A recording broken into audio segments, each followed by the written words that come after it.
Kumusta kayong lahat dyan mga kababayan? Welcome back sa News Info PH, no mga kababayan. At eto, matinding hamon ang sinabi ni Attorney Topacio mga kababayan dito kay Congressman Dan Fernandez mga kababayan, no?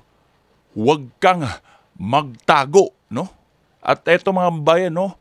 Sinampahan ng kasong ethics complaint itong si Congressman Dan Fernandez mga kababayan nitong si Attorney Topacio mga kababayan, no? Nagugat itong reklamo niya mga kababayan dahil umano sa conduct unbecoming at ilang improper remarks ng kongresista mga kababayan, no? Improper remarks di umano ni Congressman Dan Fernandez sa pagdinig ng Quadcom hinggil sa illegal na pogo kung saan nadawit ang kanyang kliyente mga kababayan na si Cassandra Leong. So ayun mga kababayan, no?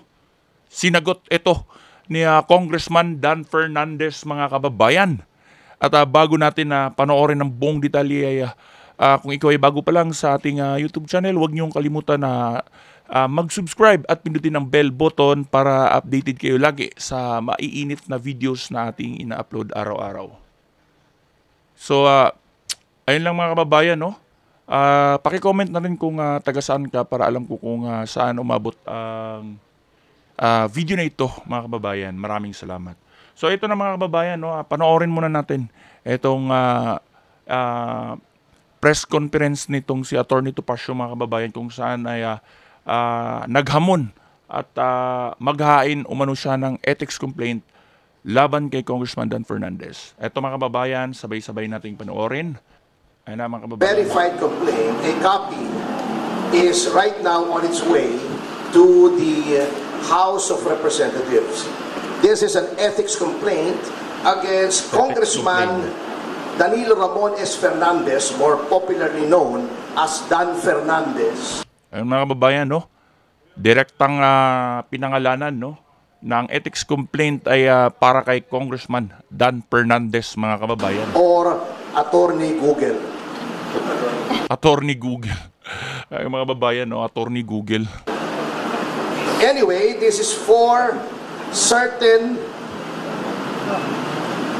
conduct unbecoming of a member of parliament, unparliamentary conduct, which were committed during the hearings of the Quadcom. I will just give you the general details anyway. I will be leaving this copy for you, and those who wish for soft copies, I will viber to you later immediately a soft copy. If you recall, noon pong nililitis o dinidinig yung tungkol sa mga pogo, kinatawan ko po roon. Nirepresent ko si Miss Catherine Cassandra Leong. At lahat naman po tayo saksi sa ginawang paglabag sa mga karapatan ni Miss Cassie Leong. Specifically, not only the deprivation of the right to counsel, but physically, this was unprecedented in legislative history in this country. Nahaharangin mo yung abogado at hindi mo palalapitin sa kanyang kliyente during a legislative hearing. Sapagkat ang karapatan na magkaroon ng abogado upang makipagsangguni ang isang testigo sa legislative hearing ay ginagarantiya ng walang iba kundi ng ating saligang batas. Yung diyan kasi sa Quadcom mga kababayan, kung umasta itong mga congressman na ito mga kababayan ay sila ang batas, no mga kababayan. Pag hindi nila gusto yung sagot ng kanilang mga resource person ay pinapahiya, ginigipit at pinapa-detain pa mga kababayan, no? Detain nila kang basta hindi pabor sa kanila yung sagot nitong mga resource person. Number 2, pagwawarning sa abogado na huwag bigyan ng payo. para saan pa may abogado kung winawarningan ng isang abogado? Ang kanyang Kaya nga may abogado para magbigay ng tamang sagot, no? kliyente. Saang planeta po acceptable ang ganoong behavior? Nasasabihin mo, Attorney Topacio, do not approach your clients, otherwise you will be cited in contempt. Oh, yan yung mga nila, contempt detain, no? Yan yung kanilang panakot eh. Ginawa nilang batas. Nag-ari-arian, naging squammy tuloy yung kongreso, mga kababayan. Nagmistulang walang alam itong mga congressman nating nakaupo ngayon, no, sa ating gobyerno. How is that even possible? Number 3, yung hindi po pagbigay ng right to remain silent and the right against self-incrimination. Tama yung mga kababayan, no. Kung nakapanood kayo dun sa Quadcom hearing, no, kaya Police Colonel Grijaldo, mga kababayan, pag sinabing I invoke my right, my right, nagagalit yung mga pulpul na congressman, mga kababayan, no? Bakit daw invoke right lang sinasabi? So, pagka ayaw nila yung sagot, ganun yung gagawin nila doon sa kongreso. So, nagpapatawa talaga itong mga mga kababayan. Sa isang Dapat testigo. talagang masibak at makasuhan tong mga. At si Congressman Fernandez, bagamat hindi abogado, hindi ko naman sinasabing kapag hindi ka abogado ay hindi mo na alam ang batas. Ngunit, sinasabi na nga po sa kanila, or dapat, a person who is in the legislature should be charged with knowledge of the law. Because, number 1, they are lawmakers. Paano kang gagawa ng batas kung ikaw ay walang alam sa batas? Pwede naman pong basahin ang mga desisyon. Gagawa ka ng batas tapos wala kang alam sa batas, no? So dapat yan talaga yung maisaayos ng ating gobyerno, no? Kung sino yung magiging congressman, dapat mga abogado dahil alam nila yung batas, no? Kasi itong mga to, nagiging congressman lang naman to, mga kung hindi party list, no? Mga kababayan, ay mga NPA pa. Grabe. Tama naman, to an extent, Ang alam lang nila dito ay manggipit at manira sa mga Duterte. Congressman Yan ang Fernandez, sigurado dyan. pwede kang mag-google. At mag-google mo yung mga kaso. At kung meron kang hindi naintindihan sa kaso, meron ka namang legal staff siguro.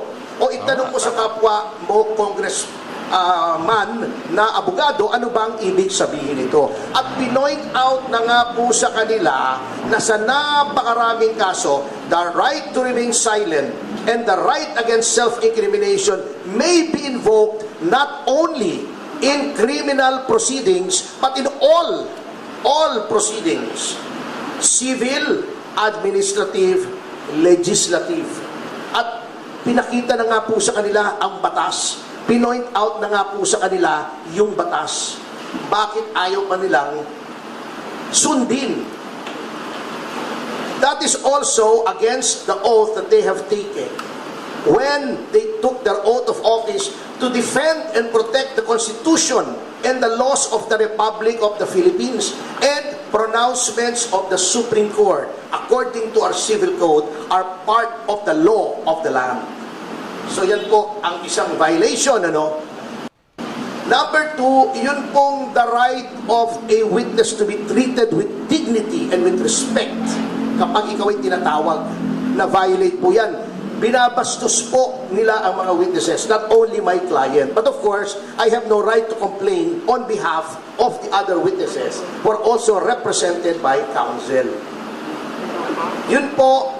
Number 3, yung pronouncements, very unparliamentary. Alam niyo po, in all parliaments in the entire civilized world, meron pong language na tinatawag nila unparliamentary. Diba? Ayaw na ayaw nila si Pangulong Duterte. Sinabi nila, do not use offensive words. Pero bakit sila? Tatawagin nilang pathological liar, pura ka pa cute. Puro ganon. Tatakutin mo pa. Tatakutin pa. Misleading the witness, sasabihin pa, tignan mo itong mga napatay, di umano dahil daw ng pogo. Tignan mo yan, we will grant you immunity if you testify against them. That is misleading. The legislature cannot grant immunity. It is only the prosecution in certain cases and the prosecution with the consent of the court in other cases that may grant immunity by way of making a witness, a state witness. It is not for the legislature to grant immunity. They can only grant transactional immunity, which I can explain later on, but they cannot grant complete immunity. So, pagsama-samahin yan, ayaw nilang pakausap sa abogado. Bago tatakutin nila para magsalita against her right to self-incrimination and against the right to remain silent. Pagkatapos, igagrant mo na, papangakuan mo ng immunity na wala ka namang kapangyarihang ibigay. All of these are parliamentary conduct. And nakalagay po, may rules of conduct, hindi lamang ang miyembro ng mababang kapulungan, kundi ang mga public officials on how they conduct themselves. And it is my respectful contention that Congressman Fernandez has violated these norms of conduct. Ngayon, bakit sa Ethics Committee? Kasi may nakalagay po sa ating konstitusyon na yung mga ginagawa po ng isang miyembro ng legislatura, they can only be made liable therefore in no other place than the legislature. That's why may committee on ethics. They are supposed to police themselves. Now, huli na po, bago tayo pumunta rito, and I feel this is also of equal importance in this case. Sasabihin nila, walang mangyayari dyan sa complaint po kasi sila din yan. Si Congressman Espares ang head ng Committee on Ethics. Pagtatakpan lang nila yung sarili nila. Well, unang-una, I would like to give our lawmakers, at least the majority, the benefit of the doubt. Although I doubt the benefit. Ngunit, by doing this, I want to prove two things. Number one should not sit idly by while the rights of persons are being trampled upon by the legislature. Dapat may magreklamo rito. Otherwise, gagawin nilang palagi yan sa lahat ng witnesses. Notwithstanding, the caveat. Napagandang moves talaga itong ginawa ni Attorney Topacio, mga babayan. Patunay lang talaga ng magaling na abogado ito. No? Napakarami nang naipanalong kaso itong abogado na itong mga babayan. No? Kilala sa buong Pilipinas to. So, magandang moves ito mga kababayan dahil nga yung ginagawa dyan sa Quadcom, no? Yung panggigipit nila, pang-contempt nila, pagka kung ayaw yung sagot ay babanatan nila, iko-contempt nila, no? Pagka sinasabi naman na I invoke my right, ay sasabihin bakit invoke lang ng invoke, di ba? So, napaka talaga dyan sa Kamara mga kababayan, no? Sasakit na lang yung ulo mo dito sa mga pulpul na congressman na ito. At dapat masampulan nga itong si Dan Fernandez, mga kababayan, no? Of the Supreme Court in Ong versus Senate Blue Ribbon Committee, which by the way, I argued before the Supreme Court, which says that all witnesses must be given due process. Bina-violate na po nila yan. Number two, by filing this, I want to hold a mirror up to our honorable congressmen. Tignan nga po natin, tignan nyo ang sarili nyo, kung anong ginawa nyo sa mababang kapulungan, which is supposed to be an august body, which is supposed to be populated by honorable men and women, kaya nga honorable ang tawag sa inyo eh. Are you really honorable? Are you really august? Kaya nyo bang ipolis ang inyong ranks? Do you still have any shred of decency left in your bodies para makita na mali ang ginagawa ng isang miyembro ninyo at disiplinahin ninyo? Because dapat disiplinahin ito, no, mga babayan. Turuan ng leksyon, mga babayan, kasi kung papabayaan lang, no, magdala at gagawin nila sa lahat ng mga resource person nila, no, o mga ini-invite nila dyan sa kanilang hearing na yan, no, pananakot, pang contempt, no, at yun nga, mga pamimiga, mga kababayan, na pilit nilang gustong aminin yung mga bagay na hindi naman totoo, mga kababayan. So, eto mga kababayan yung restback neto ni Representative Dan Fernandez at pakinggan nating mabuti mga kababayan dahil ayon dito kaya Dan Fernandez mga kababayan, hindi siya atras dito sa ethics complaint na ikinaso nitong si Attorney Topacio mga kababayan, no? Eto, sabay-sabay natin panoorin. So will file an ethics complaint against you for conduct unbecoming and violations daw po sa rights ng witnesses si Cassie Ong and yung mga improper remarks niyo raw po against Attorney Topacio. Your comment? Well, karapatan po niya yan. Pagbigyan po natin at No, karapatan daw yan ni Attorney Topacio, pagbigyan na lang daw mga kababayan, no? Iba yung sagot netong si Dan yan naman po Fernandez. dito sa Kongreso yan. Pero kayo, sir, pinaninindigan nyo na. Like, kasi bakit kaya kayo lang yung ipapila ng complaint, may iba rin namang co-share? Well, ito po, documented muna, no? Hindi ko pa naman nababasa yung complaint niya, no? Ngayon ko rin lang na binigyan. So, tingnan muna natin. Wala namang problema dyan. Iharapin natin, di ba? But you stand by Mga kababayan, no? Kung may violation, harapin natin mga kababayan, no? So, hindi tatakbuhan ni Dan Fernandez at tataguan itong matapang na panakot or kaso ni Attorney Topacio laban kay Dan Fernandez mga kababayan na ethics complaint unbecoming mga kababayan, no? Improper remarks at conduct unbecoming, no?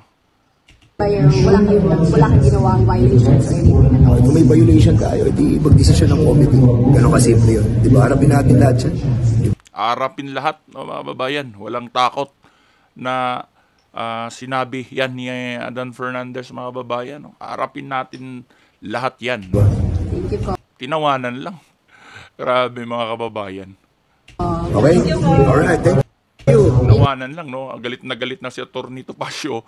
Tinawanan lang ni Dan Fernandez etong ethics complaint na isinampa ni Attorney Topacio laban kay Congressman Dan Fernandez mga kababayan. So ano masasabi niyo dito mga kababayan, no? I-comment niyo dyan sa comment section below para mabasa yan ng maraming Pilipino saan mang sulok ng mundo. Hanggang sa susunod na video natin mga kababayan, mag-ingat kayo lagi.